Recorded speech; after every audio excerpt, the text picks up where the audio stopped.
Good afternoon, everyone. My name is Anissa Sabi-George, and I'm Chair of the Boston City Council's Committee on Education.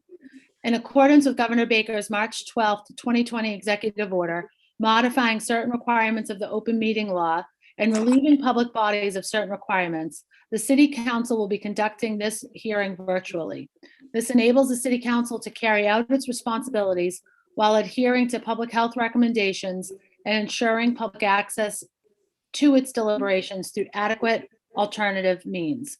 Today's hearing is on number 0170 in order for a hearing regarding the work of the Boston Student Advisory Council and their policy agenda. This public hearing is being recorded and live streamed on boston.gov/city-council-TV. It will also be rebroadcast at a later date and time on Comcast 8, RCN 82, and Vios Channel 1964. We will take public testimony at the end of this hearing. If you wish to testify via video conference, please email Cora Montrond, cora.montrond, M-O-N-T-R-O-N-D, at boston.gov to sign up. When you are called, please state your name and affiliation or residence and limit your comments to no more than 2 minutes to ensure that all commenters can be heard. You may also submit written testimony by emailing ccc.education@boston.gov. This afternoon, I'm joined by a number of my colleagues, including Councillor Braden, Councillor Campbell, Councillor Arroyo, Councillor Mejia. I think I've got everybody on there. And would like to briefly introduce panelists before giving my colleagues an opportunity to give brief opening remarks. Today, we are joined by BSAC President and Senior of the Burke, Catillo Barbosa. We are also joined by BSAC Vice President, Senior at the Josiah Quincy, Anna Zhao, as well as BSAC member, Senior at Boston Arts Academy, Katie Malcolm S., and BSAC member, Sophomore at the O'Brien, Isabel Rayo, BSAC member, Junior at Boston International Newcomers Academy, or BINCA, Catherine De Jesus Martinez, BSAC member and Mayor's Youth Council member, Junior at the O'Brien, Nesaj Ware, BSAC member, freshman at Boston Latin Academy, Daniel Morales, and BSAC member, Junior at the Henderson, Zaira Mercier, and BSAC alum, Ayomide Olo Moyewa, and I'll have everyone correct me afterwards, and BSAC School Committee Representative and Senior at Boston Latin Academy, Kamani James. We also are joined by Miss Maria Estrada, who's the BSAC Student Engagement Manager, and Monica Roberts, BPS Chief of Student, Family, and Community Engagement. So I welcome, I'm sorry, a few of the students, I may have mispronounced your names. Please, when we do get to your comments in your presentation today, that you correct me, please. So I'd like to first call, and I see that Councillor Flaherty is in the wait room, if someone could let him in. I'd like to start with a brief opening statement by Councillor Braden. Welcome, Councillor Braden. Thank you, Councillor Sabi-George, Madam Chair. I'm delighted to be here this afternoon and hear more about the work of BSAC and their policy agenda, and I won't take any more time. I'm just looking forward to the conversation. Thank you. Thank you, Councillor Braden. Councillor Campbell. Brief opening statement, Councillor Campbell. Thank you. I'm having some, there we go, some Zoom issues. That is like long story. First of all, no, thank you, Councillor Sabi-George, for holding the hearing. Thank you, of course, to all the incredible students for your leadership, for your work. We're all, of course, so proud of you. We wish we could be in person, but we're not. So looking forward to the conversation, absolutely looking forward to supporting the work. And also I'm listing your agenda items and how we can work in partnership. So thank you guys all for your leadership. Thank you, Councillor Sabi-George. Thank you, Councillor Campbell. And then we have Councillor Mejia, followed by Councillor Arroyo. Councillor Mejia. Councillor Mejia for a brief opening statement. Yes, very brief. Thank you, Chair. Sabi-George, I'm here to support and listen in on the BSAC agenda, and more importantly, all things that deal with young people. We need to not only show up, but we need to take the lead. from those who are living the realities. And I think that BSAC has done an amazing job at amplifying their issues. So I'm here to listen in and support and see where we go from there. Thank you. Thank you, Councilor Mejia. Councilor Arroyo? Thank you, Madam Chair. And I'm going to keep the camera off only because my internet service has been poor and it stutters when I actually put the camera on. But I do want to say that I'm incredibly excited to hear from you all today. I'm mostly going to be here listening and taking notes because, like Councilor Mejia said, you are living the realities right now. And frankly, the education and the way that you're receiving your education right now, literally none of us have ever had to experience. And so I'm very interested in hearing directly from you on how you see the ways in which we can be allies and accomplices in doing the work. So I look forward to hearing from you all directly, and I'll be here for the entire hearing. Thank you, Madam Chair. Thank you, Councilor Arroyo. Councilor Flaherty has joined us. Councilor Flaherty, brief opening remarks.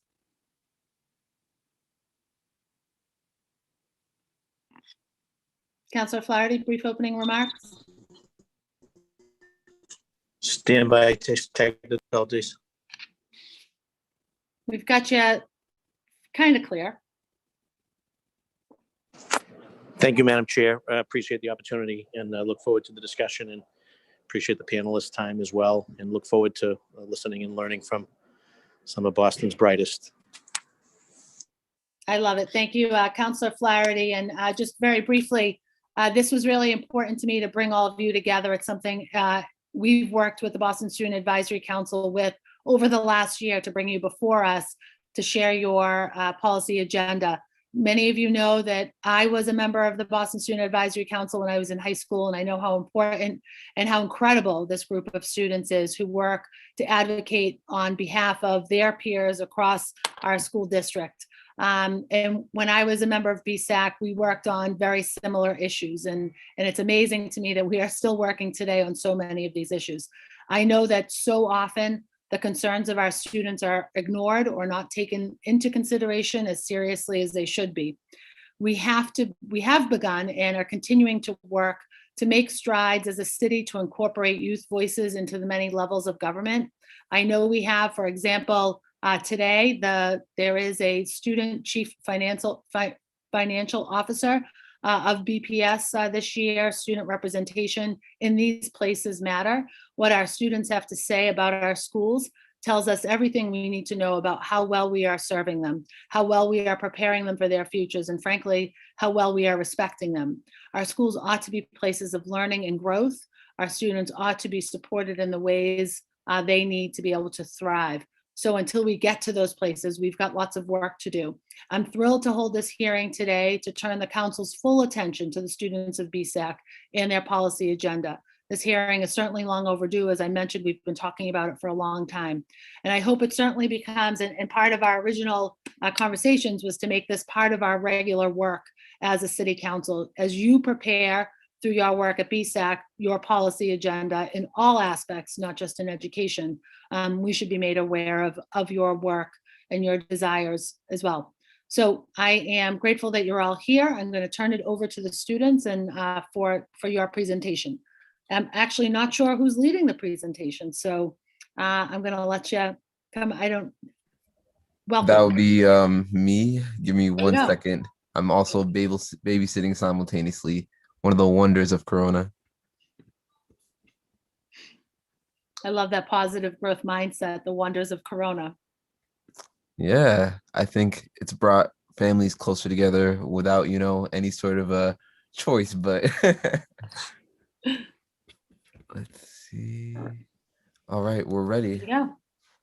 All right, so thank you for that, AO, and thank you for the introduction to the Councilor Anissa. Good afternoon. No, not even good afternoon. A phenomenal afternoon to everyone watching and to the councilors. Thank you for this amazing opportunity. It's truly great to be here. My name, as City Councilor Anissa had said, is Katia Barbosa, but please feel free to call me Kat.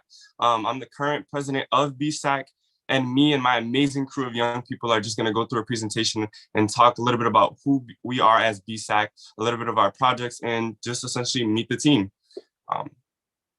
And in terms of who we are as BSAC and what purpose we serve, The purpose of BSAC is to serve as a youth body that advises the district on policy while bringing young people to the table and incorporating their voices into conversations that revolve around their life and just student life within BPS.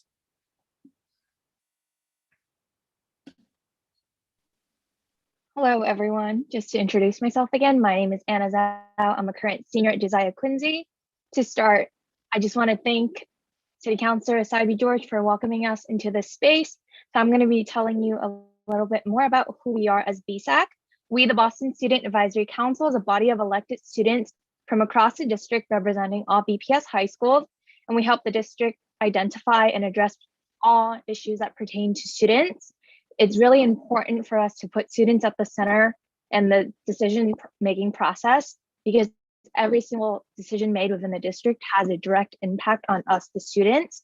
And BSAC is currently and have been co-administered by the Boston Public Schools and Youth on Board.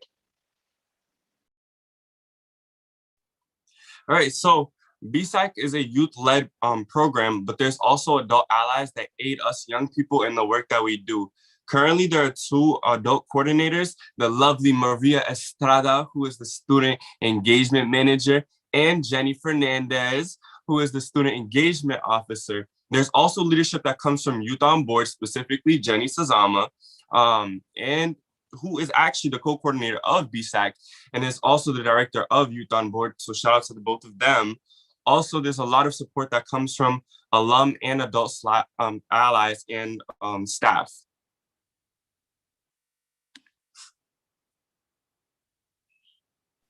As BSAC, we provide many student leadership and learning opportunities. To start, we engage in a lot of student-led advocacy. BSAC allows students to learn how to write position papers, and we also attend legislative lobbying at the State House and City Hall and in other places of government. And we also have weekly meetings on Mondays and Thursdays, now currently on Zoom because of the pandemic. And we also have developmental opportunities. We have adult staff that support in college and career readiness. And then there's also social emotional wellness support every single Wednesday. And us, the BSAC students, are also a part of the curriculum development and professional development facilitation training for staff within the district. And lastly, BSAC representatives are able to enroll into an elective course called the BSAC Civic course to help support in their leadership development and also improve their GPA and help them boost what they're doing in school.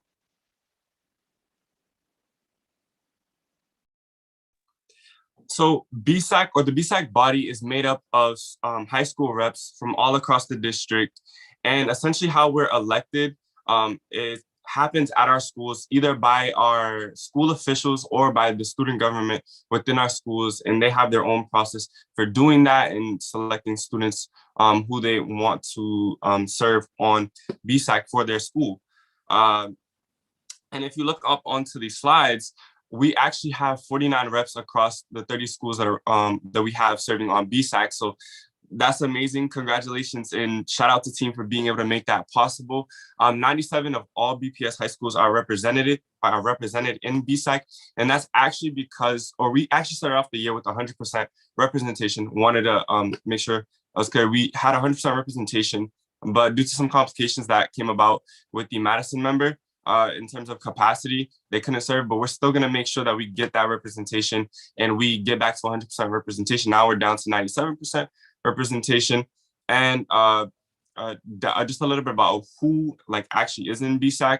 12% of our students are with disabilities, 39% formerly limited English proficient, and 6% are English learners, 80% are students of color, 16% are white, and 4 are unknown. Next, we have projects and priorities. Our large BSAC body is made up and divided into 3 smaller subcommittees. First, we have student rights and student voices. This group particularly ensures that the rights and dignities of all BPS students are respected and valued within the district. And then next, we have school climate, culture, and improvement. This group ensures that all students are treated as equal partners in their learning at school and externally, and aim to provide ample resources and pathways for students to achieve success during and outside of school. And then lastly, we have environmental justice. This group ensures that all young people who are most impacted by climate change are frontline communities, communities of color, and communities of low income are put in the center of the conversation in the fight for environmental justice. And next, I'm going to pass it to Catherine. Thank you so much, Anna, but I am actually going to pass it right now to Nisaj. Thank you. Good afternoon, City Councilors. BSAC comes to you today with hopes of gaining your support on many, if not all, of our current projects.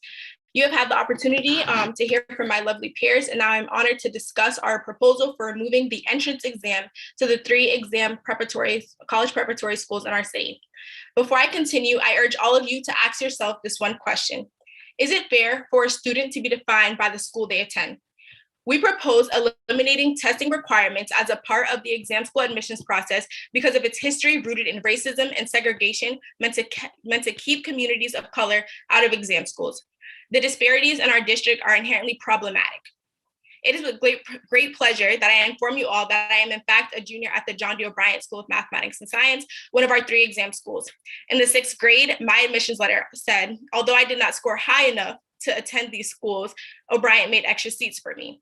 I have maintained a 3.7 GPA and remained in the top 25th percentile of my class. I used to constantly question my ability to compete with my peers because I didn't technically get into the school. BPS did that to me. I now know that a test score does not define me or my academic ability or potential. I refuse to witness more students be victimized by a racist and discriminatory system. All means all. And we are doing a huge disservice to students by denying them access to great schools that will prepare them and make them more competitive students in their future college endeavors.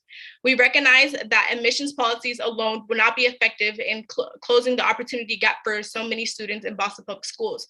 Further investment in services, especially social and emotional learning counselors, advanced work, and welcoming and supportive community schools can provide students the tools they need to thrive in exam schools, as well as every other high school in the district. What makes one student any better than the next? I would hope not a test score. Thank you. I now pass it to my peer, Catherine. Thank you so much, Nisaj.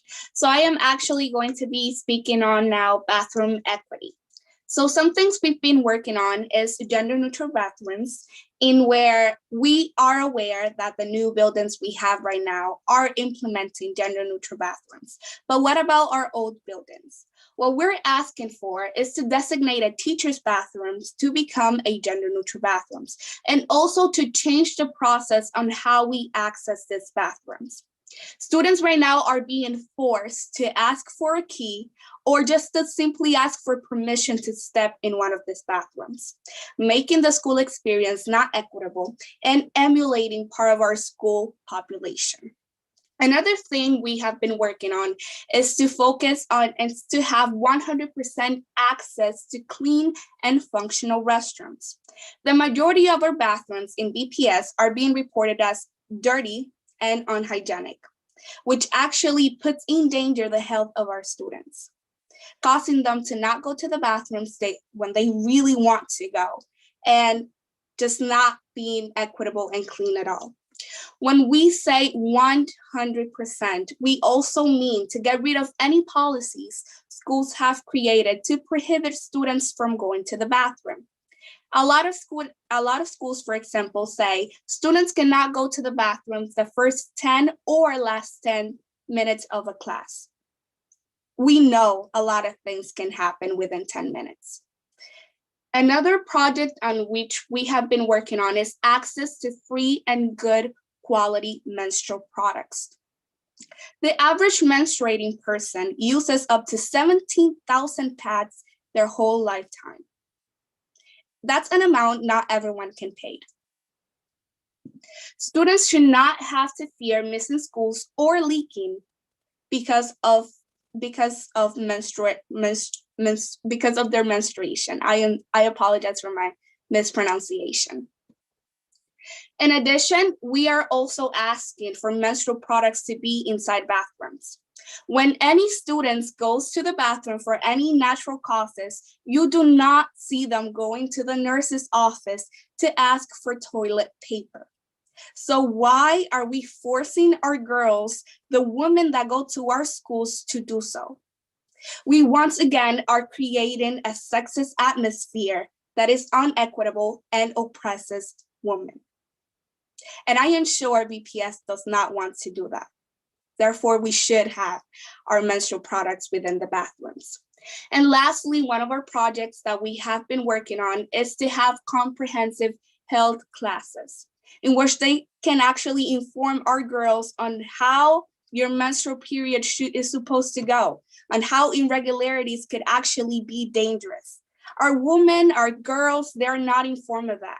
They also need to have and receive sexual classes. Let's normalize that. Right now, they're only talking to us about exercise, but at the end of the day, we students, we deserve basic human rights.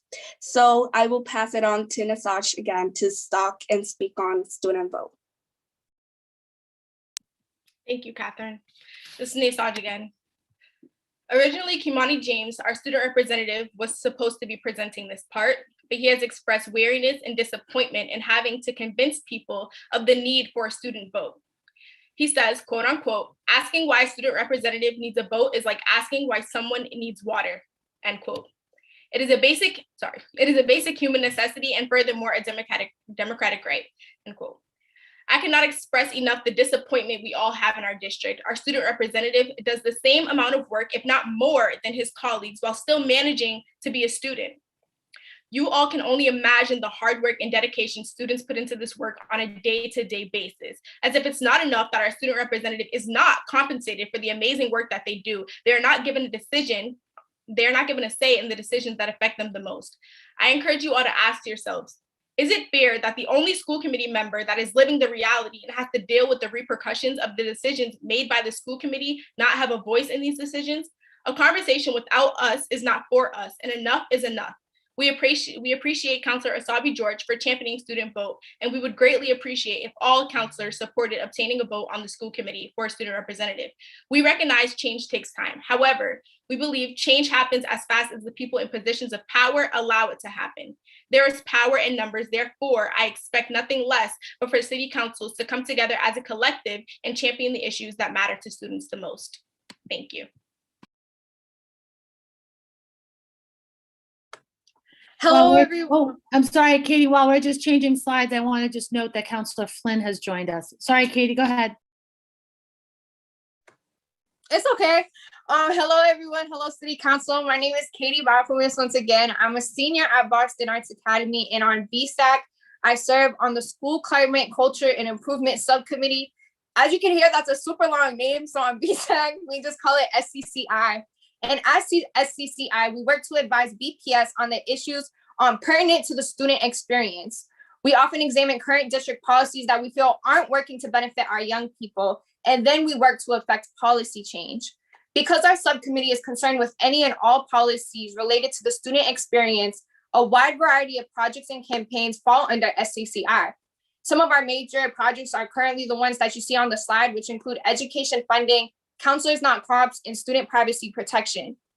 With regard to education funding, we are currently working with both BEJA, which is the Boston Education Justice Alliance, and MEJA, the Massachusetts Education Justice Alliance, to represent the interests of BPS students, advocate against possible budget cuts, and push for adequate education funding on both the city and state levels.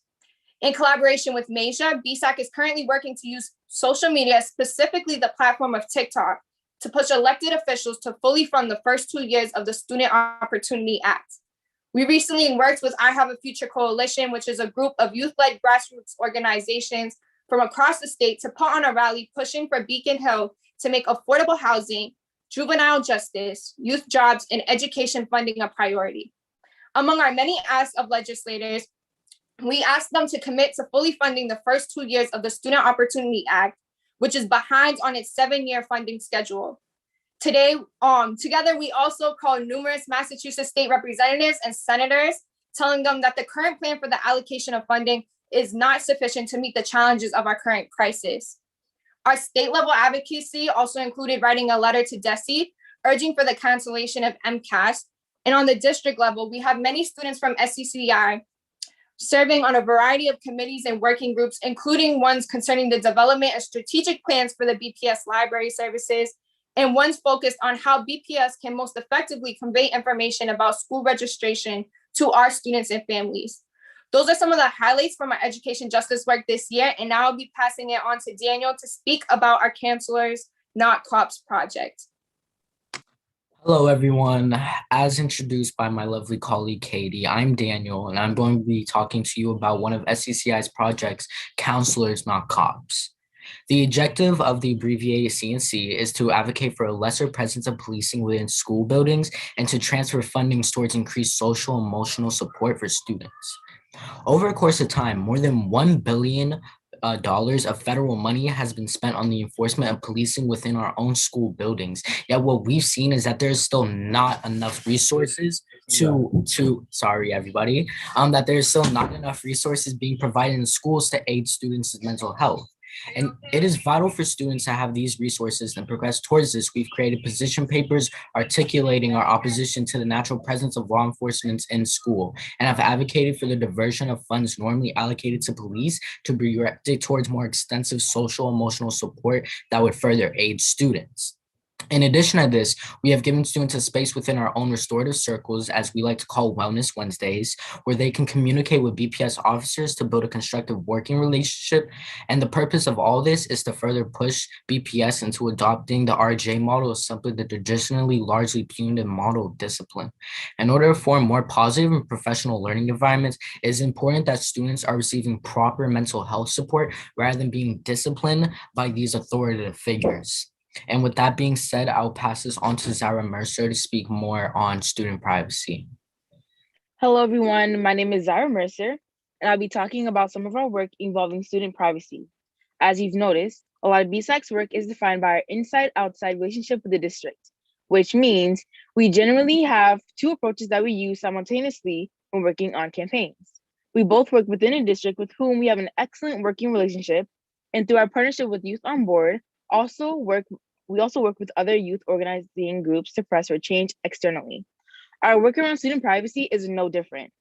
We are currently working with the Student Migration Movement, or SIM, to push the district to end any collaboration or communication between BPS officers, BPD, federal law, and immigration enforcement. Our work with SIM for the spring will likely focus on pushing for an ordinance banning the use of facial surveillance technology in Boston. Additionally, SIM, along with the Unafraid Educators and several other groups, was instrumental in pushing the district to revise their policy on information sharing. One of these things that came out of this revision in policy was the formation of a district working group to continue work in the information sharing policy.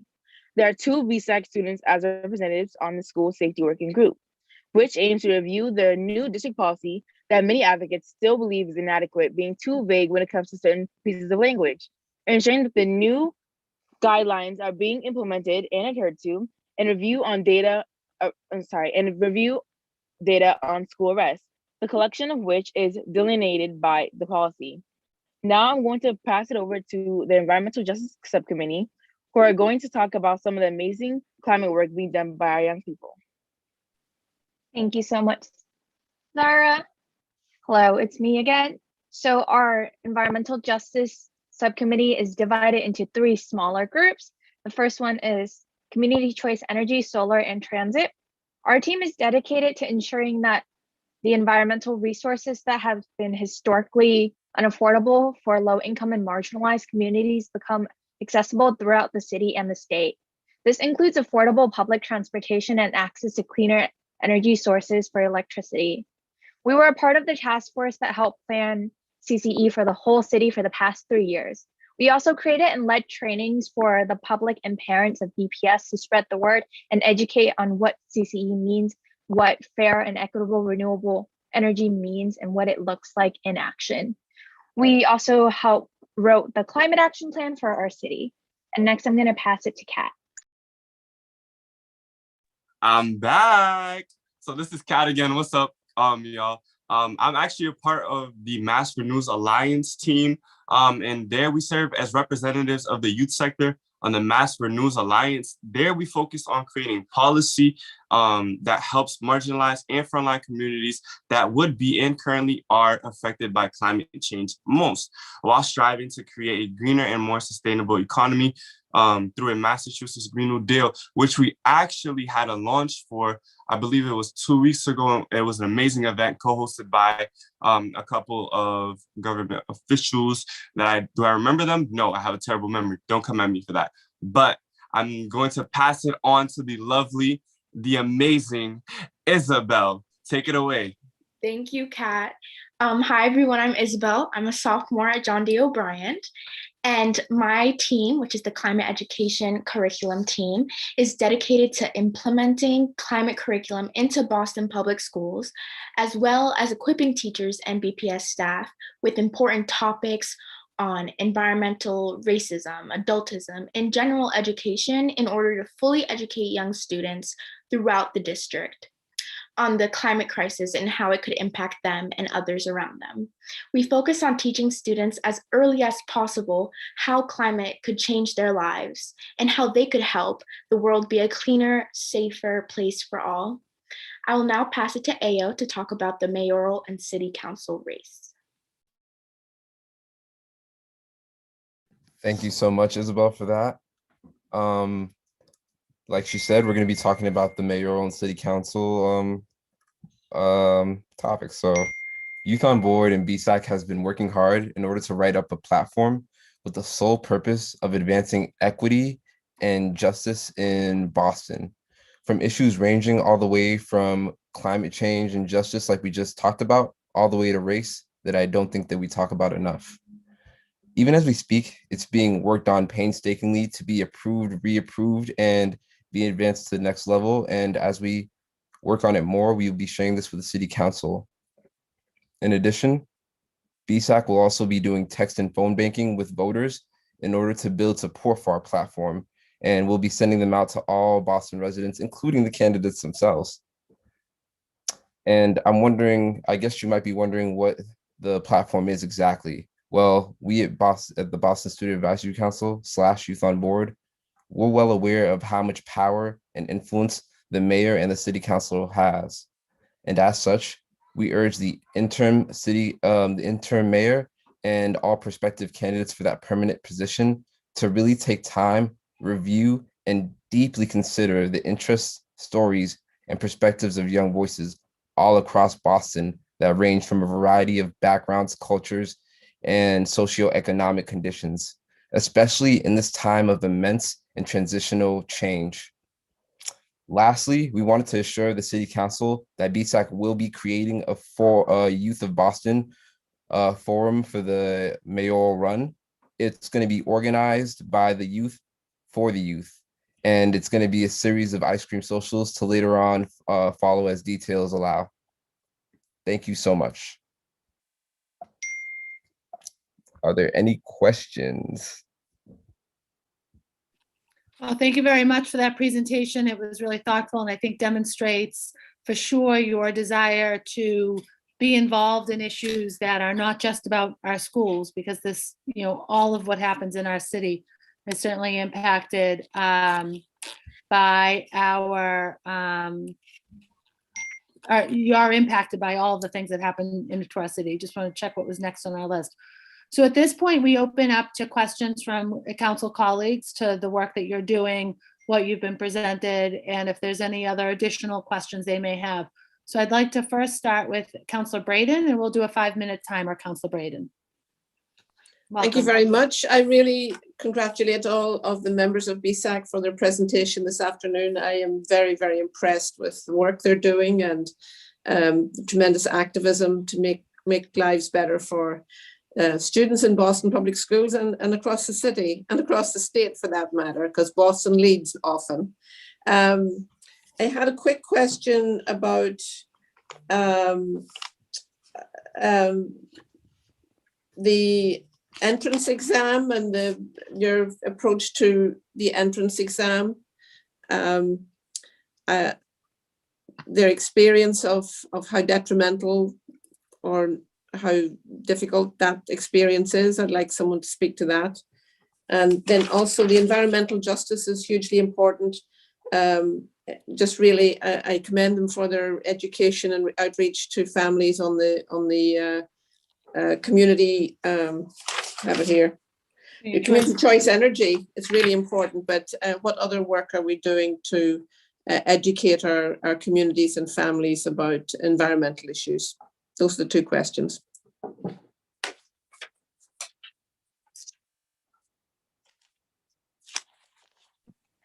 Can we just speak or is somebody? Yeah, so whoever would like to answer that question is welcome to jump in. Okay. Hello, this is Nesaj, where again, I'm a junior at the John D. O'Brien School of Mathematics and Science. I just want to make sure that I'm understanding your question. Are you asking how difficult the admissions process is? Your experience of the admissions process, what you found was difficult, what was that impact? I grew up in a system where we had an admissions exam, and I know it was very difficult for students who weren't selected. So just any experiences that you would like to share, or how you would like to see the system fixed? Definitely. The admissions process is extremely difficult. First of all, I think there are definitely disparities in the way students are given resources to study for the exams. They have countless programs in Boston to study for these exams. However, we don't all have the same access to them. I know for a fact some of my friends were accepted into a program called Stepping Stones that helped them study for exam school entrances. However, I was not even told about that program. I wasn't told about any test preparatory programs. Therefore, I took that test completely blindsided, didn't even know that I should have studied for the test, didn't start studying until the night before because I was unaware of how difficult that exam would be. Getting the letter saying that you didn't even score high enough to get into any of the exam schools, but O'Brien has made extra seats for you. It just makes you feel bad about yourself as a student. It makes you feel incapable and able. And honestly, when I got to the school, I just realized I'm just as great as any other student here. I'm more than capable of being here. And I'm sure a lot of other students feel that way. You also have to think about the process of leaving your friends coming from elementary school. So when your friends don't get into the same schools you do, I had a lot of friends go to BLS and they turn on you, you're not smart enough, you weren't smart enough to get into the school. I think it creates a division between our students and between the BPS district overall. And I'd like to pass it to our student rep Kimani to speak more to that. Thank you, Nesaj, and thank you, Counselor, for that question. I'd like to just replace, Nesaj really said everything. I just like to replace the word difficult with racist. The exam school's admissions process is racist, period. There is no workaround, and the solution shouldn't be a workaround, and it should not be a Band-Aid solution, period. The entire system needs to be dismantled because standardized testing in general is racist. Back when I was in the 8th grade, and my family wanted me to take the exam school, the ISE, to get into the school.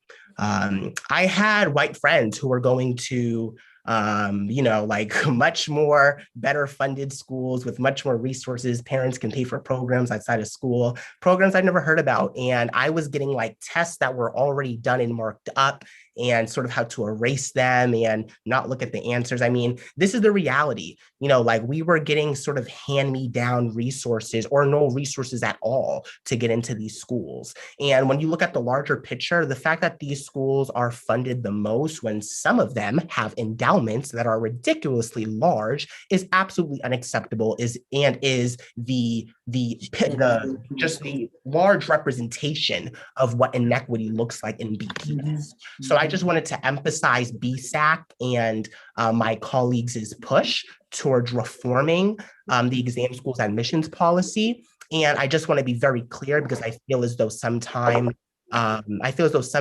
adults don't really get to, and people in power don't really get to hear the cut and dryness of these types of statements. But this isn't supposed to be a Band-Aid solution. So whoever ends up getting into power, I like when we talk about politics and races, I don't care too much for it. I care about if we are giving our students what they need. So, for whoever's going to do whatever about the exam school admissions policy, Band-Aid solutions aren't allowed because you'll end up having the same problem. We need to dismantle the system and build it from the ground up so that it fully supports Black and Brown students, period.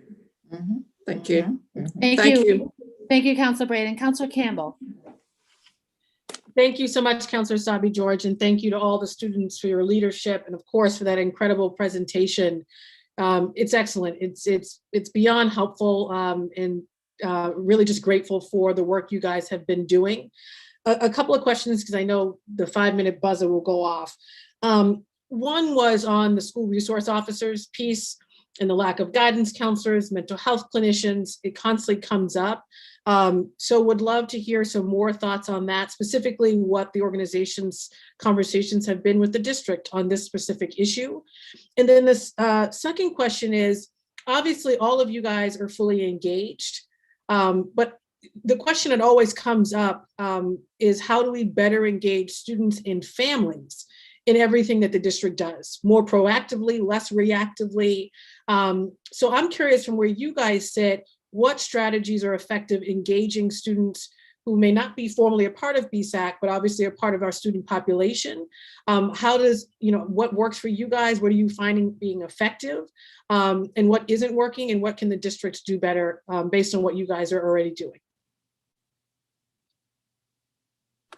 Yeah, I can hop in on that. Once again, my name is Katie Malcolmus. I'm a senior at Boston Arts Academy. And so I think in regards to the counselors, not cops questions, we recently have been holding restorative justice circles with SROs, which was actually facilitated by our the restorative justice head within BPS. And I think a lot of our conversations with the district have been around how can we reevaluate and transform. I think ideally for BSAC, our stance is we believe more funding should be taken from the SROs and go towards mental health resources such as social workers, guidance counselors. But on multiple occasions, the district has made it pretty known that they feel SROs are necessary. And so I think right now we're really trying to reframe our thinking in what are the different ways in which we can evaluate how SROs are being trained. Do they have to be run through BPD? Is there another evaluation? Can't social workers be trained to be responsive rather than reactive, like how our SRO officers are being trained, and really trying to reevaluate that. And in regards to the student and family engagement and how we feel like students and families can become more engaged in our district, it really boils down to information justice and making sure that the information is accessible and being advertised to our families. I think something last week in our student-led retreats that we really got into was that if the information is not publicly advertised to us, then it's simply not there. Because if we don't know about it, then it's not being utilized. And I think one way, especially for students, is by implementing into curriculum how our district works, or implementing into our schools, making it mandatory that every week schools have school-wide assemblies where they have to give updates on the district. Because in reality, the only thing our students are obligated to do is to show up to school and to show up to class. And so our district needs to be meeting the students at where they're at and making that information present in the spaces that we are at. Not a lot of people are going to know to scour through the BPS website to find information on who is on the nominating panel for the new school committee rep. And so really bringing that into the classrooms and showing our students, this is how our district works. This is what's going on currently, and making sure that that's done consistently. Because like you said, City Councilor, making sure that it's not reactionary, but making sure that it's really proactive. And so I think that's the biggest thing, is really working on information justice and making information consistently and proactively known to our community members. I'm going to jump in really quickly to add, especially for climate education, we've done many facilitations about adultism to teach young children how you will be affected in the world of activism and how you stand up for yourself. We've also done a facilitation on climate change in all classrooms, where we talk to teachers, BPS teachers, on how to implement climate curriculum inside their own curriculums that BPS gives them. We also did a supporting your youth activist to parents to see how they themselves can support their young activist. And this doesn't have to be, so they can learn from the inside of school what climate education is without having to be part of BSAC, like you said. And we just love giving workshops and teaching young children and young students what it means to be an activist and what it means to be a youth leader. Thanks, Isabel. And I know Catherine and Zaira also wanted to respond. Catherine? Sorry. Oh, Zaira, whoever. Okay, this is Catherine. I 100% agree with Katie and Isabel, but I also think that we need to acknowledge and take into consideration language barriers, normalize that in a sense, normalize translation, normalize actually reaching out in different languages to different parents. And I am using my mom as an example. She doesn't know English, therefore she's not as involved in the district as she would like to be. So I definitely think that we need to take that into consideration and do it in a sense, because we need parents not only that speak English, but we need parents that represent all of us. Thanks, Catherine. Zaira? I just wanted to quickly echo something that Katie had said. Again, reaching out to family and just students and staff is like a big thing. At my school, at the Henderson Inclusion School, what we try to focus on is reaching out instead of having people come to us. So a lot of times I'll have my admins send out like mass emails saying, hey, we're having a student government meeting or a BSU meeting. So if you want to come join in and sit down and listen to what's happening within your schools, reaching out, and even sometimes incentives are a big part of that, saying, hey, if you come to this many meetings, you can get a $10 gift card to Dunkin' Donuts, something that will make students actually want to show up and come, or even just ask them, hey, what is something you want to see happen in your school? And then say, oh, okay, we're going to talk about this in our next meeting. How about you come and even put your little 2 cents in there? So I just want to say that. Thank you. Thank you, Counselor Sabi George. Thank you, guys. This is great. Thank you, Counselor Campbell. Counselor Mejia? Yes, so I've been multitasking here, listening. All means all. Yes, Naysaj, I see you. I hear you. Come on, you're so great. All y'all, I'm incredibly grateful for your voice and your advocacy. I know that I'm here for all of it. All of the things that you're talking about are things that I've been talking about for 100+ years here in the education space. So many of these things are not new. I am a Boston Public School graduate, and my daughter now is a BPS student. So incredibly grateful for you all and your advocacy to ensure that our kids have what they need. I'm curious if you can talk a little bit more about some of the mental health and wellness piece of it. Just curious, what can we be doing more, aside just from the funding? What else should we be paying attention to in terms of mental health and wellness for students? If anyone could talk to me a little bit about that. I'm really committed to the mental health and wellness space because I feel like we've asked our students to come back to school without processing all the trauma that they're carrying in their backpacks. We've asked teachers to be in front of students without even taking a moment to think about what they're carrying. And we're asking parents who are struggling right now to make their own ends meet, some of who are facing even eviction, to turn into teachers and to support remote learning. So there's a lot of trauma, untreated trauma, that we're not talking about. So I'm just curious, as students, what are some of the things that we should be paying attention to in the times that we find ourselves in? So I wanted to speak on this real quick, and anyone else in like who was gonna speak, please jump in after. But real quick, I was just thinking thinking back to like my personal experience in terms of just mental wellness and just mental well-being, mental health, and all that good stuff. And for me, it's been really difficult, I'd say, this past couple of months. And it's exactly as you're saying, we're going into schools, we're going back into these environments where there's still a lot going on in our just our environment. There's still a lot of hate going on in our communities. There's so many things that students are dealing with that we're not necessarily addressing, but we're just asking a lot of them to go back into these spaces like we're robots, and that we can be programmed to do as they tell us to do. And it's even more messed up or it's ridiculous and pathetic that teachers as well have to deal with that too, because we should definitely pay attention to our students, because it's like what all of my peers have been saying, without the students, there would be no district. And I will continue to say that and firmly believe in that. So we make up the district, and we should be paying attention to the students, but we should also be paying attention to the teachers as well, because they also help to make a lot of what happen in the district. So, I mean, I just feel like it's a lot to do with making sure that we're providing spaces not only for the students, but the teachers as well, to decompress and just let out all those emotions that they may be feeling, and just accept that, because we can't expect to be 100% normal when our circumstances aren't 100% normal. So, yeah. Thank you for that. And I don't want to get buzzed out, because I know Sabi George runs a tight ship. I'm not sure if I have any more time. I just want to just go on record. I have 2 more minutes. I just want to go on record to say that I fully support ensuring that that the student representative on the school committee not only has a vote, but they also get that stipend, right? Because they always expect people who have no resources to show up and be volunteers. And they want to pick our brains, but picking our brain, and we're done with that picking the brains season. We need to make sure that people get compensated for their expertise, right?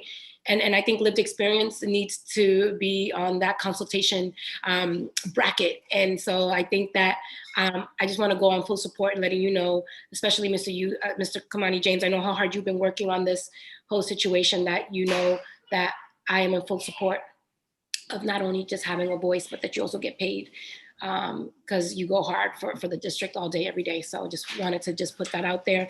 And all of your policy recommendations that you have set forth, know that I agree with everything that has been said here.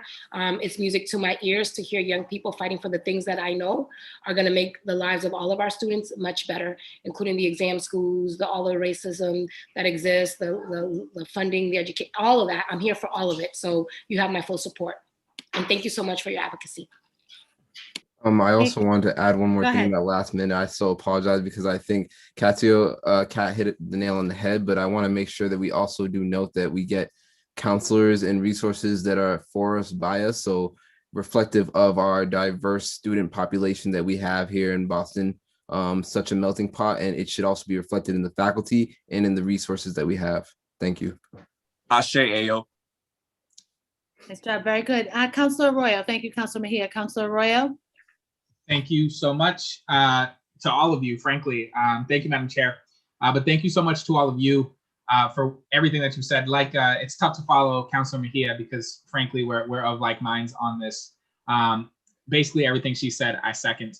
And, you know, Councilor Campbell asked my question about school police or newly rebranded school resources officers. Councilor Mejia asked my question about specifically mental health. I know when I was at the O'Brien, we had 2 guidance counselors, and it wasn't until I was in college that I realized guidance counselors were supposed to help you get into college, because our guidance counselors did so much work actually trying to work through folks' mental health while we were there, and that's not really what they're for. And so my hope is we can get more resources for you for that. One of my questions that I have is about ethnic studies. Obviously, we're trying to make sure that we incorporate ethnic studies in BPS. Many of you have now been at BPS for a little while, have probably experienced what I experienced when I was at BPS. You know, I was in a AP history class when I was at O'Brien, when they talked to us about good slave owners, right? So I had those experiences. And so my question for you all is, one, have you seen what you would call a good integration of ethnic studies? And if not, what do you envision being a good? I see a lot of heads shaking no already. So y'all can jump to start number 2, which is, what would good ethnic studies look like for you in BPS curriculum-wide? That is an amazing question, Councilor Arroyo. Thank you so much. This is actually something that was discussed in a retreat that I held last Monday with several people here about educational curriculum and pedagogy within the district, where many students attended and lended their voice. And the need for ethnic and an ethnic and race studies class was brought up. To put it simply, you know, I'm very cut and dry always. We need it to be a graduation requirement, period. There are adults and quite frankly, there are adults walking around having ignorant conversations about race and ethnicity and using that ignorance to oppress people, number one. Number two, there are young people walking around sort of going through identity crises, not knowing who they are and how to hold conversations in diverse spaces with diversity in ethnicity, race, and just diversity in thought, period. So what does a comprehensive ethnic and race studies course look like in BPS? It looks like its own class. It looks like its own class that is a graduation requirement that has units 1 through 4, maybe, or however many units, that touches upon both the historical and contemporary lens of ethnic and race studies in the social construct, the idea of it being a social construct and how it's utilized in things like politics, sociology, and government in today's society. I know the BTU has created some type of model that teachers and I believe students can self-enroll in. And I think that needs to, the district needs to go to them and sort of hire them to let them create that infrastructure to implement into schools, because we need it. We need it not only because we need to educate our adults and our young people, but we also need to unlearn a lot of things. We walk around, we don't realize that we walk around with a lot of colonized minds, a lot of colonized ideas, and all of that needs to be unlearned. It needs to be unlearned. It needs to be taught before it's learned and conditioned by society. I'm going to go really quickly. I know there's a lot of people in line, but since you are from OB, I wanted to emphasize that I am in AP World History right now, and I have the same teacher I did last year for history, and he is an amazing teacher, and he is Brazilian, and he's been underrepresented throughout his career, and he really, Robert Strayer, his textbooks, sometimes this teacher steps away from the textbook and really goes deeper into personal experiences and his own experiences, telling us that when the book talks about Columbus being good, we turn back and look at the real evidence and look at what actually happened instead of always going by the book. Teachers give you work papers by the book. That's not how it's supposed to be. We need a human interaction. We need a teacher who has been oppressed, a teacher that knows what our students feel like. That's what really needs to be implemented in schools. That's all. And then Kat and Zyra, I think, and Anna have their hands up. All right, so I'm gonna make mine real quick because Kimani basically just said all that I was trying to say. Like, I feel like a lot of what we've learned is pathetic. It's oppressive history. I have to keep my filter on, but it's really inconsiderate, and in a way, it's very oppressive. It teaches us the oppressive side of history, and it just shows us all this negative. Like, and there's a lot of things that I had to unlearn myself, and I had to teach myself that I'm so much more than what my history paints me out to be. And it's crazy that we still, like in the district, we still learn the same repetitive slaves.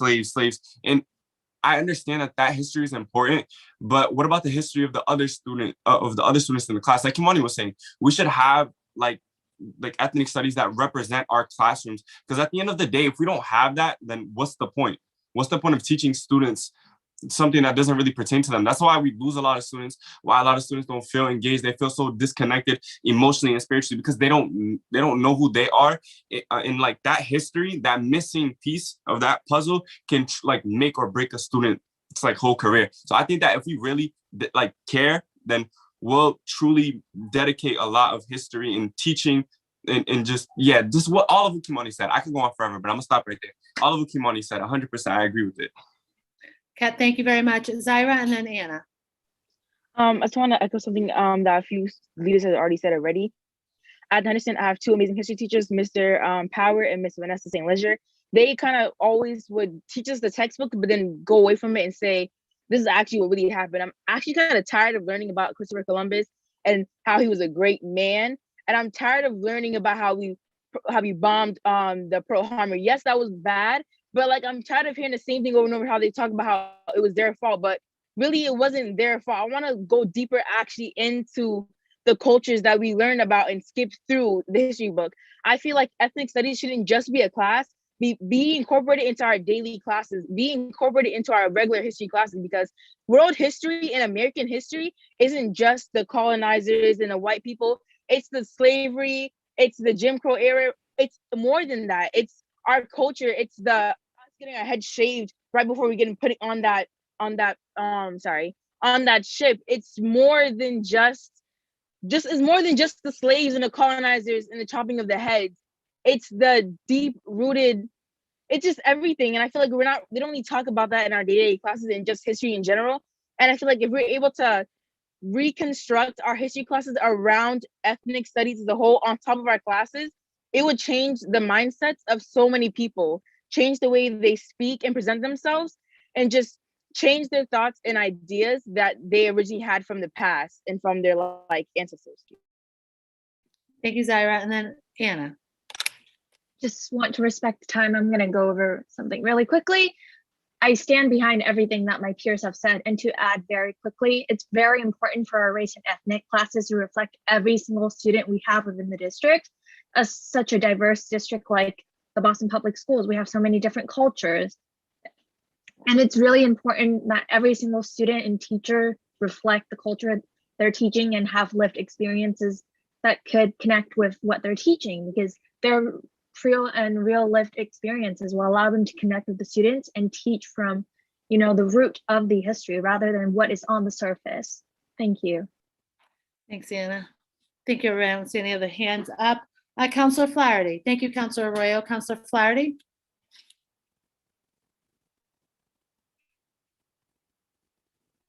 Councillor Flaherty, do you have questions for this afternoon? Perhaps he's got additional technical difficulties. Councillor Flynn. Hi. Thank you. Thank you, Councillor Sabi George, for this important discussion. Thank you to the students that are participating and for your leadership on this discussion as well. Enjoyed listening to the questions from my colleagues, but also enjoyed listening and learning about your answers and your life experience. I don't have any particular questions other than to say, keep up the tremendous work that you're doing. And I think Catherine mentioned it. One of my main focuses as a city councilor is language and cultural access, especially for our immigrant neighbors across the city. What we do in support of our immigrant families is critical. They don't have a voice in government or society. They may be undocumented, but they deserve to be treated fairly and with respect. And I know that's what you're advocating for here today and in your life. So thank you for giving me a few minutes to talk to you, but I especially learned a lot just listening to you. Thank you, Councillor Sabi George. Thank you, Councillor Flynn. And thank you, colleagues, for all of your questions. We'll certainly have an opportunity for a second round if anyone has a burning additional question. I do want to say before I ask my question, actually I should set my own timer, how grateful I am for the thoroughness of your presentation and the thoughtfulness into the components of that presentation and sort of the things that you as a group, as a body, as young people want to focus on, because I do believe as young people, you've got a much healthier outlook in the work and sort of what needs to happen. I do want to make just a quick note that, I'm fully supportive, in full support of the student vote, as I'm the one that filed the home rule petition for that. We are sort of disappointed and anxious that we haven't been able to move as quickly as we'd like to on that piece, as well as the stipend piece as well. For sure, without a doubt, there can be some great deliberation and discussion around the student vote, but there should be zero discussion around the reimbursement or the stipend compensation piece for the student member of the Boston School Committee. We are going to have a hearing in March. I don't think that date's been confirmed yet, but we are looking forward to moving quickly on that. I'd love it if you could, and I also can't wait to participate in the platform. I can't wait to read the platform and participate in the forum regarding that platform as the election season heats up. I would love to hear a little bit about the relationship from anyone here, students, of course, but Maria or Jenny may be able to add to this as well. But I'd love to hear from the students about the relationship between BSAC and BPS and Youth on Board and what that relationship looks like formally and informally.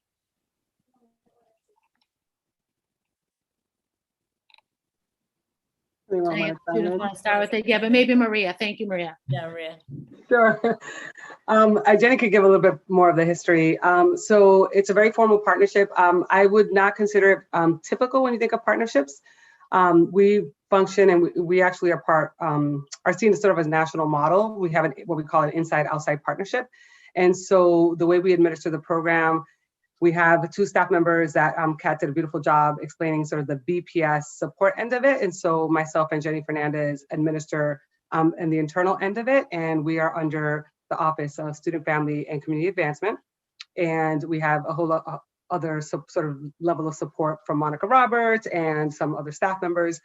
So we work very closely as a team. In addition to that, we have the Youth on Board arm of that work. And so with the support of Youth on Board, there's additional funding, additional staffing. I mean, the way we run our program is because of the capacity that Youth on Board builds for us to be able to do the work that we do and to have the staff that we have. And so I'm going to take a guess at the numbers, but I think we're close to maybe 10 or 11 direct program staff from the Youth on Board end. And with Jenny Sazama, and then with also a development director and other folks that really think about how do we provide stipends for our young people? How do we provide transportation if there's a late night meeting? There's all these other resources that come as part of that. And this has been 20 plus years in the making. So before my position even existed and BSAC was really up and running, Youth on Board was already on the ground. Really putting in place the systems and the structures to support young people being at the table. And I'm not sure how many of the young people that are on the call actually know this history.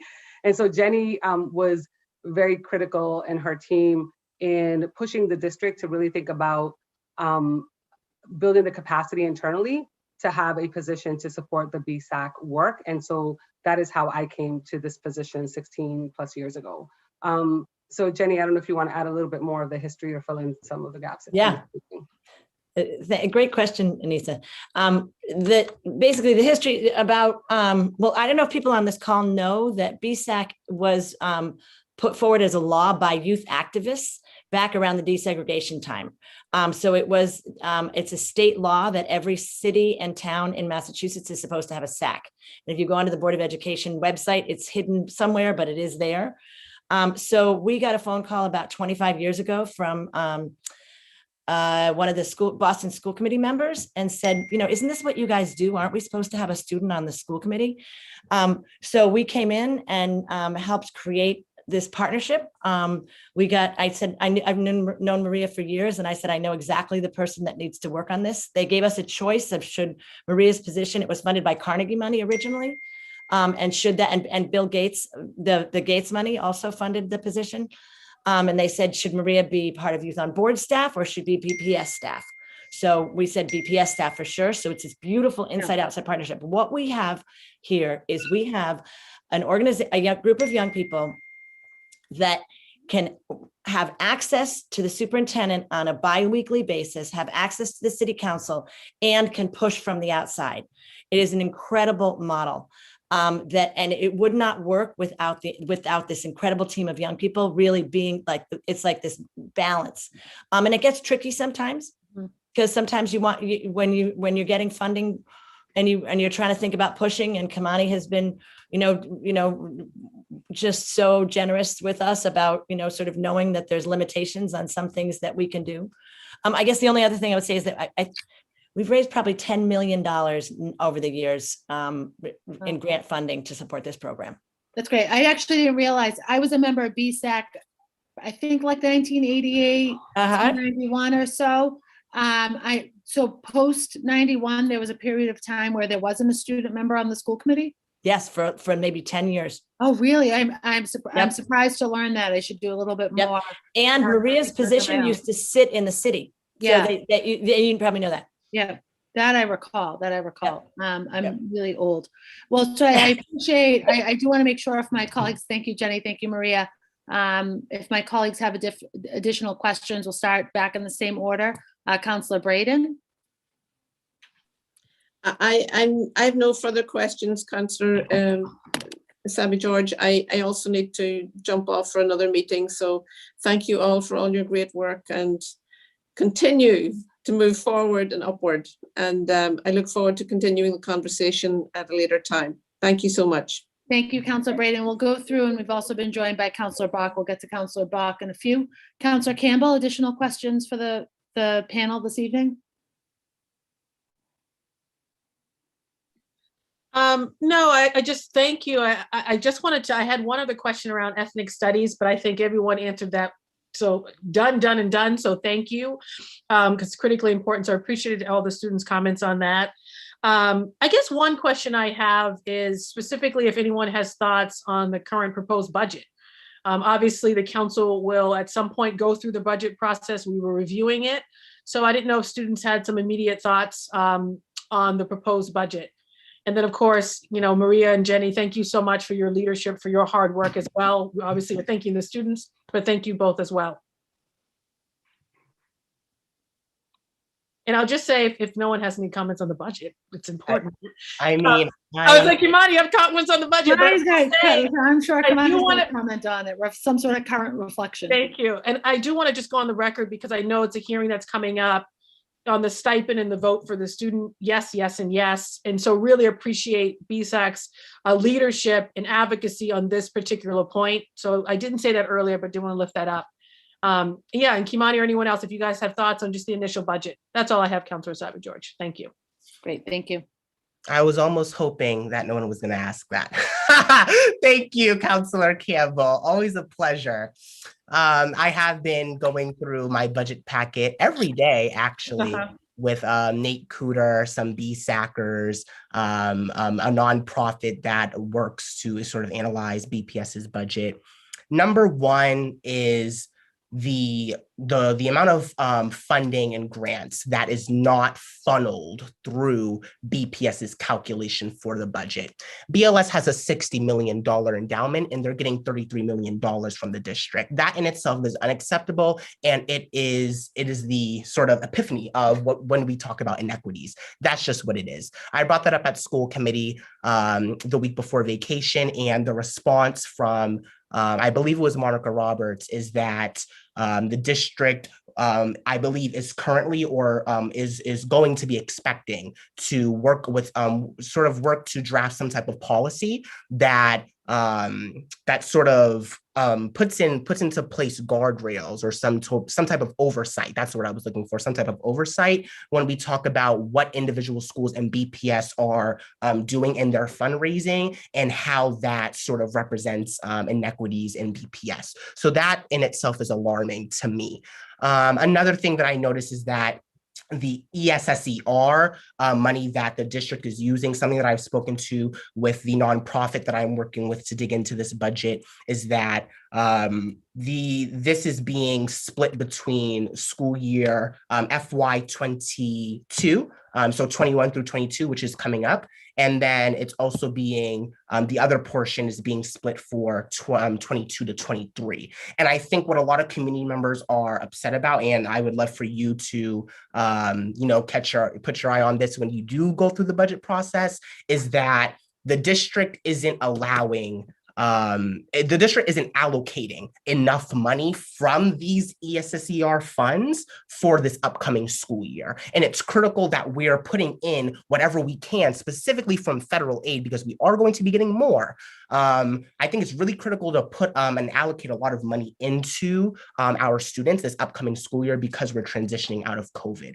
And I would say, my third last concern, I can go on for days. I would love to have another conversation with you, but I think sort of the last thing, and this doesn't have to do specifically with the budget, but it's about the budget, is that students and a lot of community members don't know how to read the budget and aren't aware of the budget. And I would love to see some push and some solutions, sort of presented by the city council to really make sure that we're giving community members the chance, because they have the chance to come and speak about the budget. That's public comment, but they can't speak about the budget if they don't know how to read it. So how are we adequate? How are we going to create a system where we can teach people, like, this is what this means, this is what that means, etc., and actually, push them to get involved. I didn't know how to read the budget. I had to sit down it was a 3-hour meeting with Nate Cooter. And it wasn't even discussing the actual details of the budget. It was more so, well, where do I flip to if I want to know this? Or what does this mean? What does this acronym mean? It's what Katie was talking about. It's information justice. Again, I can go on forever. I would love to have. No, this is very helpful. I'm sure my time ran out, but thank you, Councilor Savage-George. Thank you. And I know Councilor Bach is on here and has done some really great things to open up our processes so there is a deeper understanding. So perfect timing, Councilor Bach. Thank you, Councilor Savage-George, and thank you to all the students. Thank you, Councilor Campbell. Next, we have Councilor Mejia. Another round of questions, Councilor Mejia. Yes, sorry, I have bad connection, so I'm not sure if you can hear me, but I will not be on camera. So I don't have any questions in particular, but I just want to raise up that that I think that we need to be really super mindful of this work that the young people are doing and not give them lip service, right? Because oftentimes we say that young people are the future, but we rarely create opportunities for them to be such.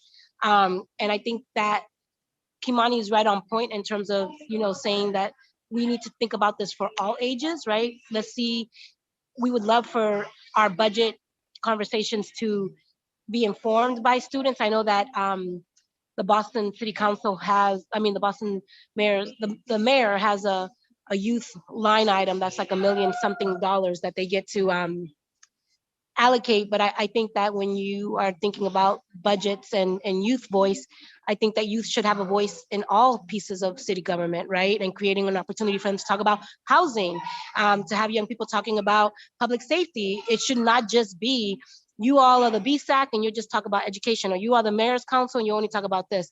I think that if we're really serious about creating space for young people, then we need to be intentional about how many seats we create for them to be in leadership positions. And I think that the budget, and I'm so glad that Councilor Campbell asked that question, is that when it comes to the budget, that is the biggest responsibility that the city council has. And if we're not taking our direction from young people, because you are the ones who are sitting in these seats, well, not literally, not right now, y'all on, remote learning, y'all are sitting at home, but in the normal sense, you'll be in these schools sitting in front of these teachers. And I think that your voice is critically important in terms of shaping what we're fighting for. And the young person that talked about language access, your story resonated with me so much. It like, my mom did still to this day does not know how to speak English. And she didn't even go beyond 3rd grade, so didn't even know how to read and write, even in her own native language, right? And so that piece around information justice is something that is deeply important to me, and I'm glad to see that you all brought it into this space, because information justice is part of equity. And so just incredibly grateful for you all, all the work that you do. And Jenny, thank you so much for your leadership. Maria, I just think that youth and adult collaboration are really important. And as we continue to do this work, always centering it on the experts, and the young people are the experts in these spaces. And so we take our leadership and our direction from them. So thank you for all that you do. Continue to be as fabulous as you are. And I'm here for all of it. Thank you very much, Councilor Mejia, and excited as me and my office work on our City Council Youth Council around rolling out some very intentional and thoughtful ways to include student voice in all of the work of the City Council, because it is so much more than education, and grateful that the students today, through their presentation, have identified things outside of the educational space in which they focus on. Thank you for all of that. Councilor Arroyo. Thank you, Madam Chair. First and foremost, just thank you all for your very thoughtful, honestly incredible in some ways, ethnic studies question answers.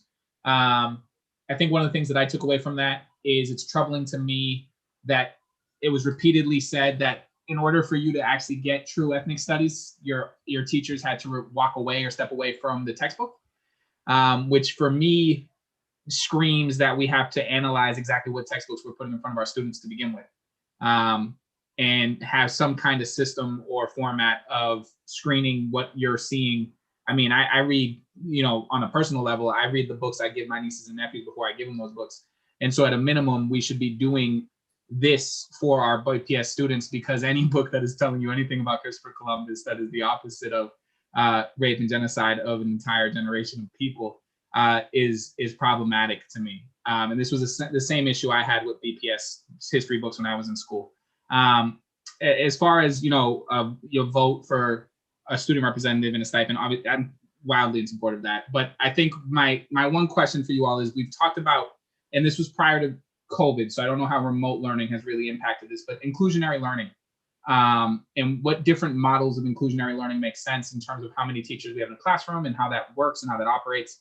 And so, obviously COVID and working remotely, I don't know how that's impacted any of that in a positive way. But I guess my question for you all, and whoever wants to answer it, if nobody feels equipped to answer it, do you have an inclusionary model that you've gone through, that you believe in, or that you have heard, that you support? What, if you have any opinion or thoughts on just the inclusionary models presented for how we work in classrooms?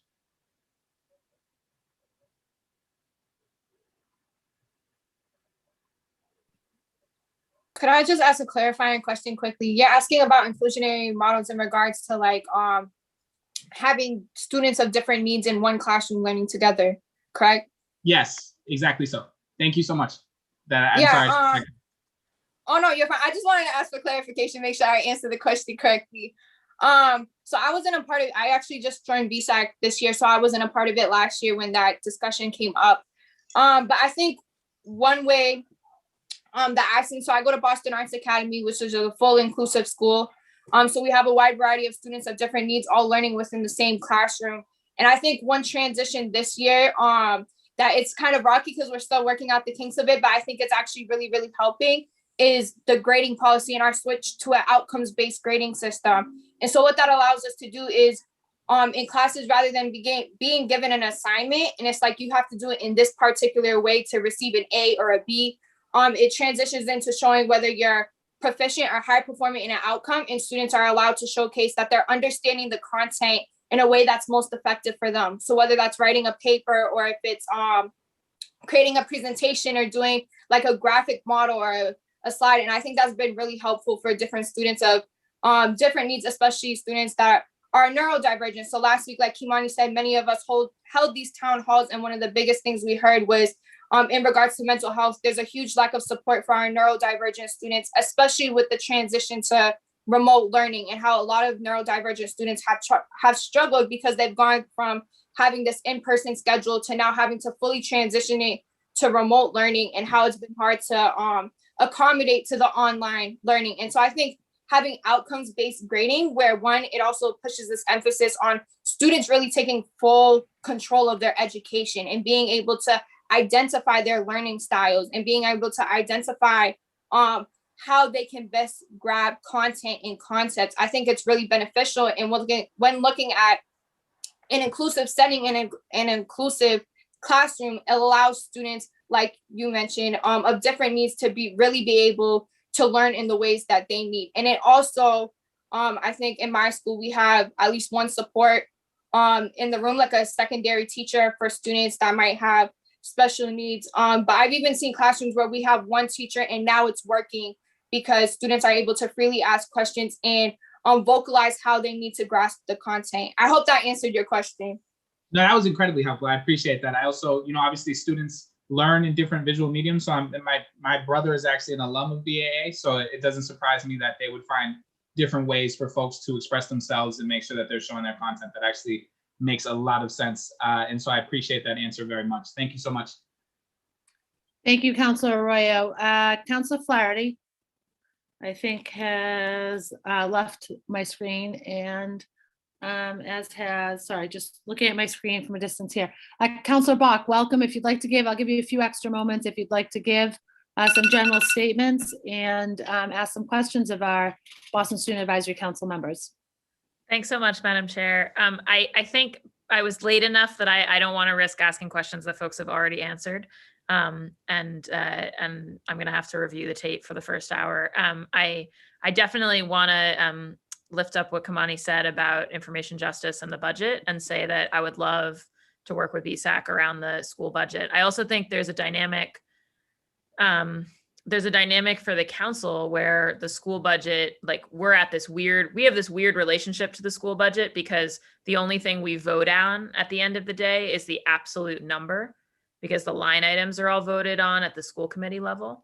And so sometimes that can be a frustration to us, but I think that what our process can do is create like a lot of space for like the real public education about the budget and going back and forth on what our priorities are and how it's structured. So I think it's like we don't have as much line item power as we might sometimes want, but I think we have a lot of power to create a space for more people to wrap their arms around it and feel like these dollars and cents that really affect your lives and your family's lives, like actually, that you know about them and you know how to advocate to change them when it makes sense. So would love to work with BSAC on that. And also definitely add me to the chorus of folks who strongly think that the student should have both the stipend and vote. I think it's really important. And I think the reality is that once you're in those rooms and paying attention, like Kamani is, you're doing all the thinking work so both and all the and spending all the time. And so from a compensation perspective, that's obvious, but also I think that the student voice is just as likely to come to a good judgment about what we need in our schools as any other member of the committee. And personally, I'm somebody who would love to see us lower the age of the franchise and give, also give 16, 17-year-olds a chance to vote as well in our, municipal elections and beyond. So conversation for another day, but just, have always found you all really inspiring. And again, I'm sorry that I was at another commitment and so late to this table. So I won't take up too much more airtime, but look forward to the collaboration on the budget. Thank you, Madam Chair. Thank you very much, Councilor Bach. And I know that a few students had to peel off at the 5:30 hour. So I'll use this as an opportunity to ask the last question, unless someone from central staff tells me otherwise. I think we have no public testimony. I am curious, and we'll talk about this in greater detail at our student vote hearing, but I am curious about how we encourage students to join BSAC. How do we make sure that we do have that 100% representation and understand that we're so close to that, what that process looks like and how students are engaged in BSAC? I would love to answer this as briefly as I can, because I hate feeling as though I talk too much. You kill two birds with one stone and you implement city government into the classroom. We need a civics course that gives students the information about how Boston politics is ran. Here's what school committee is, and here are the people that are on school committee. Hey, there's this amazing thing called public comment that you can go to. You know what? You don't have to do a written homework assignment. Your homework assignment is to go to public comment, give a public comment, come back the next day, and let's talk about it. That's your homework assignment, because you have demonstrated that you understand how a school committee in your city works. Let's learn about city council. Who are the members of city council? What do they do? What's their jurisdiction? What falls under their sort of jurisdiction and what doesn't? Go to a city council hearing, listen to one that is passionate, some committee hearing that goes to your passion. Let's talk about the mayor. We need to start teaching our students in the classroom what systems in local government are in place. That needs to be a civics course, period. It needs to be a civics course. Students should not have to go out their way to go learn it, because that's independent studies that they're not getting compensated for and that they're not getting credit for. And once you put that into the classroom, they're going to be like, wow, all these different avenues where I can go and express my concerns and my ideas. You know what? I'm going to do that. And that's how you get more people engaged, because youth care. Youth care. I met with so many different youth last week during February break that I've never met before. And once I told them what was going on in the district and what school committee was, what city council was, what the mayor does, we put together an entire presentation. They were mind blown. And these people currently, right now, as we speak, are writing public comment, getting ready to actually utilize and amplify their own voices. Thank you very much, Kimani. Kat and then Anna. Again, Kimani said it all. I think that we should just mandate these type of things in classes and just teach people the power, or not people, the young people, the power of their voices. Because right now, everybody feels silenced. Like, I hear a lot of students in my class say, "Oh, like I don't feel like I have a voice in the district. I don't know what's going on." And usually things happen to get to them when they're already happening, or it's too late for them to do anything about it. So I think, rather than waiting until it's too late, how about you actually implement our voices into the conversation when things are just starting to get created? Just like Kimani's saying, make sure that it's mandated in classes and that they're taught about this. Because all the courses are great and all. Like, sure, I mean, learning whatever I learned in math and whatever is good. Like, don't get me wrong, it's important. But like, this is far more important, because it dictates how my 4 years or however many years I spend in BPS is gonna look like. And if I don't have a say in that, what's the point of me being a part of BPS? It doesn't make any sense to have other people have me on a leash and run me around. I'm not an animal, so stop treating me like one. That's how I view it. And I think that just adults in general should stop viewing young people as objects. Like they can do whatever they want with us. That's how it feels like. And just removing the adults' frameworks that are in place and things of that nature. And then also making sure that we ensure that teachers and principals, because principals don't tell us. I didn't find out what BSAC was until my junior year. That's pathetic. I've been throwing around the pathetic word a lot, but like this is truly upsetting that I didn't find out about it, because I would have loved to have been a part of BSAC my freshman year, working my way up, building all the connections I could have been building and actually helping make a difference in the district. So yeah, I just think that making sure that school officials are actually like to the whole school, not just a select few too. That's another thing that irritates me. All students are not given an equal opportunity, I think, and that's something that we really need to tackle as well, but that's a whole nother conversation. All students should be treated equally. All students should be brought to the table. So that's my take on it. Thank you very much. Then Anna, and then we'll finish with Nisaj. I just wanted to provide some more context on the civics course. So for the past, 3-4 years that I've been on BSAC, we've actually worked on creating a civics course within the curriculum. However, that course is not mandated and it needs to be mandated. So every single student have access to this course. And we have to make sure that is, funded fully within the Boston Public Schools budget, because we need to make sure that every single school, no matter, if they're a charter, if they are, exam schools, if they are, your pilot schools, every single school within our district deserves equal access to these programs, not just a select few schools that have, additional resources. It's really important, that equity piece all across the board. Thank you very much. And then Nisaj. Yes, Counselor, thank you. I just had to make it clear that BSAC should be taught in civics classes so that students who are actually passionate about the work can go and join. I also have to say this. Kiwani became the student representative 6 months after joining BSAC. Katie didn't find out about BSAC till her senior year. I didn't find out about BSAC till my junior year. Patio didn't find out about BSAC till his junior year, and now look, he's the president. That it's a pattern. We need to be teaching students about what BSAC is. We need to be teaching about what a city councilor is, and we need to make it relate to them, because students don't care if it doesn't relate to them. And lastly, we need students teaching other students. I'm not interested in an adult telling me something they have nothing, they don't have no knowledge about, they don't know about at all. We need students teaching other students. We need them getting community service hours, just like you get community service hours to be a manager for a football team. We need them getting community service hours just how they get community service hours to go answer a phone call in the office. And that's all I had to say. Thank you very much. I saw that Maria had her hand up perhaps to share something. Yes, thank you, Counselor. So the only other thing I would add, yes, agree with everything the young people said, is that at the school-based level, we need to figure out how to build the capacity of the staff. So that ties back into the adultism trainings and really having young people be at the center. And it's something that we have struggled when we think about the budget at the district level, is how do we at least have one adult ally at the school-based level that's thinking about the civics course, that's making sure the school has a student government structure, that makes sure there's an assembly, right? Because at the end of the day, our schools are run by adults, right? And the young people have only as much power as the school will give them. And so unless we have an adult that is there, that's an ally, that creates the space and really supports the young people in what they're pushing for and creates a space for those conversations, and that the leadership is thinking about how they run their school, right? How do you create those opportunities? And it is a question of capacity. Like, how do we build that capacity at the school-based level? And it's something that, we've been doing this work for so many years that it comes and goes, right? Some years we have a family liaison, some years we don't. We face a budget cut. So how are we consistent across all of our schools and creating those opportunities in those spaces?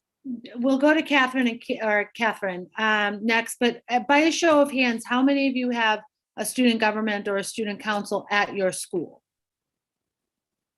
Right. I mean, to me, that seems like such a natural fit for the relationship and capacity at school.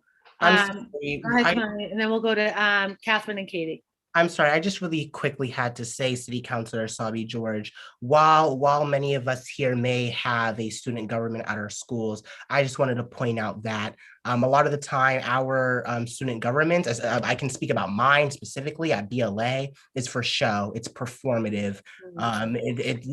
Administrators don't really allow them to have any actual influence at the table, at the space. When we talk about student voice, we don't want student voice anymore. That was acceptable 10 plus years ago. Now we want it to be translated into policy. We're asking for something, and we're asking for more power. So, any school can easily put in place a student government, but it's about the fact of, are administrators in that school being held to that expectation, and are there consequences, for lack thereof, when it comes to them actually upholding and elevating student voice?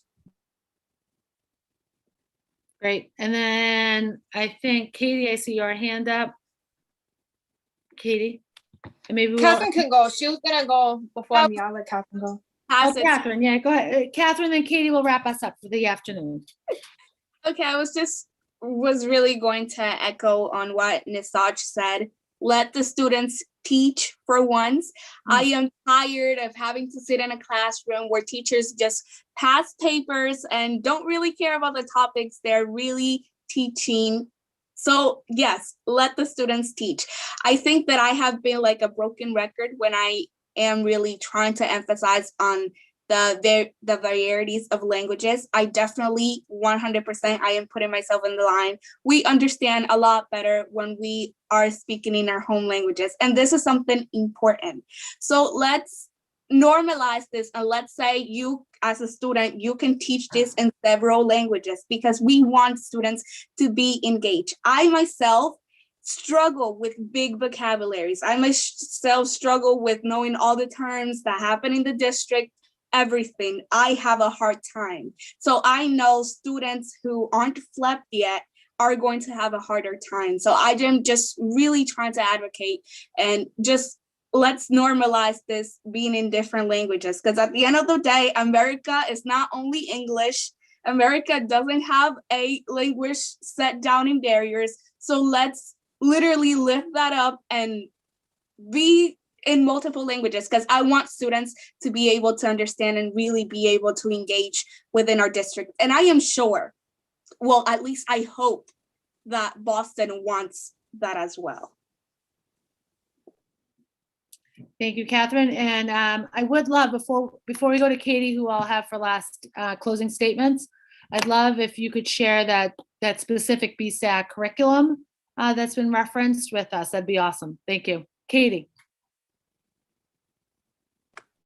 Yeah, I just wanted to echo off of what Maria had shared about us needing to have adult allies in our schools that are willing to push for students to be in leadership. I just think we just need to scratch the idea and have a district mandate policy. Like, you have to have students at the table. It's not a question.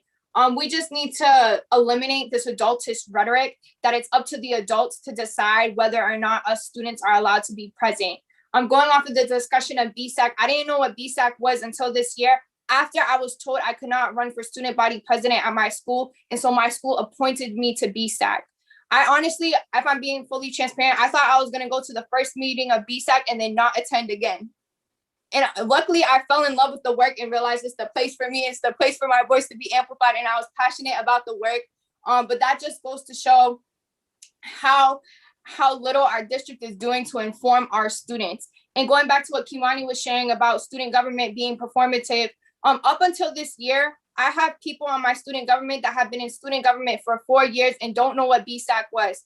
It wasn't until this year that I started advocating and said, BSAC needs to not only be on student government, but it needs to be an e-board position. At the end of the day, I'm not just representing, the senior class. I'm representing everybody in our school at a district level. And so we really need to amplify that. And through this year, I've seen my school go through a transformative process where now we have students at every single faculty senate meeting. Students are leading the grading policy task force to have this initiative to have an anti-racist grading policy. I push and I simply tell, and I think we need to normalize this, that students are the ones really guiding our adults in power. Like this, there would be no district if there was no us, and we need to normalize students giving feedback. Like, I simply tell my principal, and luckily Miss Clark, the principal of Boston Arts Academy, she's amazing and she's all for student voice and involvement. And so she really takes in what we say. But we simply have a policy now in our school that if a student is in a decision-making body in the school, they are not sitting there if they do not have a voting right. And with every decision-making body, there has to be at least not one, but 2 or 3 students present. And we have to have students. I've really been pushing that it can't just be student gov representatives. When I go to faculty senate, I bring in students that are not a part of student gov. I'm bringing the quiet students that usually sit in the back of the class and don't turn their cameras on, because we need to hear everybody. And I think we really need to normalize that within our district. It goes back to BSAC and having students teach other students, because honestly, us as students, as a young person myself, I respond better when a young person is telling me how my voice can be heard. I have close to 10 students from my school coming to give public comment at school committee tomorrow. Like they would have not known if I had not joined BSAC. They would not have known what public comment was, what school committee was. They're coming in with issues that I haven't even thought about.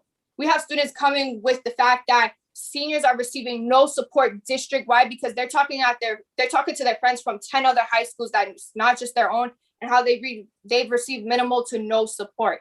And so our students, I think we really, like I keep saying, we need to normalize the idea that our students are the ones that truly know best within the district. We are the ones experiencing it firsthand. So we're the ones that can honestly probably provide the best solutions.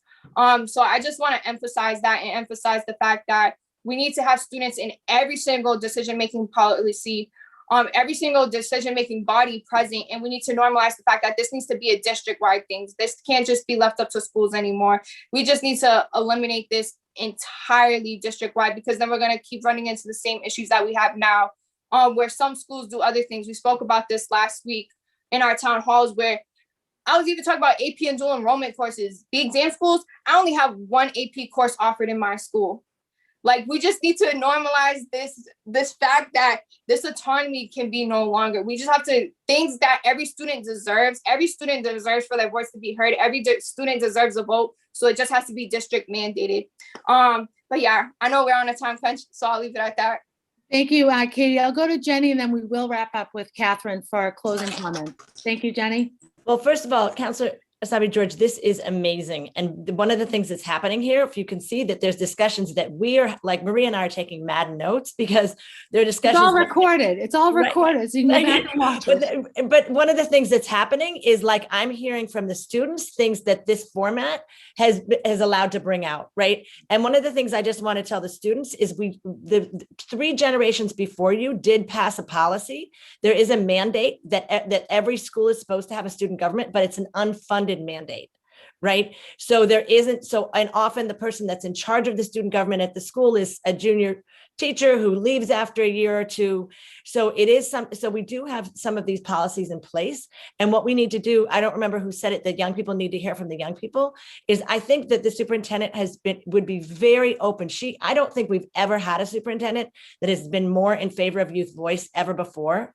And I think that she would be, if we put together a proposal about what actually needed to happen, the funding piece is another issue, but if we could put a proposal together about how student government and youth voice needs to get talked about and BSAC needs to get put out in the world, I think she would listen to us.